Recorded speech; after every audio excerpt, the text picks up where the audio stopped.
সম্প্রতি একটি টক শোতে আলোচনা হয়েছে, সংসদ বড় না গণভোট বড়?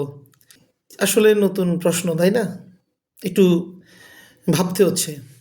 আমরা একটু ফিরে তাকাই যে 5ই আগস্ট 2024 সাল, ছাত্র জনতার বিপ্লবে হাসিনা সরকারের পতন। এই মুহূর্তে আমরা সেই সময়টা একটু ফিরে যাই।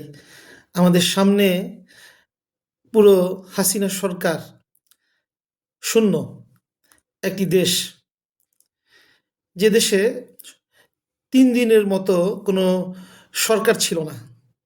তখন জনগণ নিজেকে মালিক ভাবতে শুরু করেছিল, তাই না? সেই মালিক অন্তর্বর্তীকালীন সরকার, ছাত্র জনতা অন্তর্বর্তীকালীন সরকার গঠন করে। হ্যাঁ, ছিল রাজনৈতিক দল, প্রশাসন, সেনাবাহিনী, সবাই মিলে আলোচনা করে অন্তর্বর্তীকালীন সরকার গঠন করে। সে আলোচনার মধ্যে ছাত্র জনতা ছিল, তাই না? যেহেতু সংসদ ছিল না, এটা কোনো তত্ত্বাবধায়ক সরকার ছিল না, এটা অন্তর্বর্তীকালীন সরকার ছিল, যার কোনো মেয়াদও ছিল না। তো নিশ্চয় আপনারা সেটা জানেন। তখন থেকে রাজনৈতিক দলগুলোর মধ্যে আলোচনা হয়েছে সংস্কার বিষয়ে। সকল রাজনৈতিক দল ঐক্যমত আসতে পারেনি, সেজন্য গণভোটের প্রস্তাবনা করা হয়েছে এবং গণভোটে সকল রাজনৈতিক দল সম্মতি হয়েছে এবং গণভোটের বিভিন্ন প্রশ্ন আমাদের সামনে উপস্থাপন করা হয়েছে। সেখানে হা না ভোট দিয়ে আমরা আমাদের মতামত প্রকাশ করেছি। সরকার বাধ্য হয়েছে তার মালিকের কাছে ধর্ণা দিতে। তখন মনে হয়েছে যে রাষ্ট্রের মালিক জনগণ।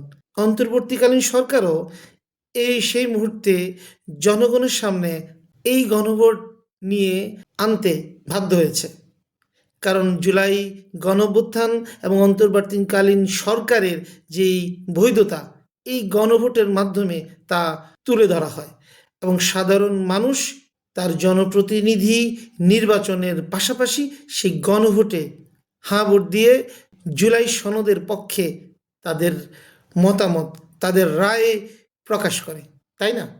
অন্তর্বর্তীকালীন সরকার সেই মালিকের কাছে, জনগণের কাছে তার মতামত চাইতে বাধ্য হয় হানা ভোটের মাধ্যমে।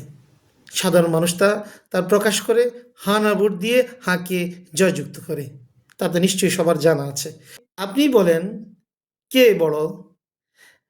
রাষ্ট্রের মালিক তার রাষ্ট্র পরিচালনার জন্য প্রতিনিধি নির্বাচন করে দিল, মালিক প্রতিনিধি নির্বাচন করে দিল। সেই মালিক, মালিক রাষ্ট্রের জনগণ রাষ্ট্রের কিছু পরিবর্তন সংস্কার মাধ্যমে তার রায়, তার সমর্থন হানা ভোটের মাধ্যমে তার উপস্থাপন করলো।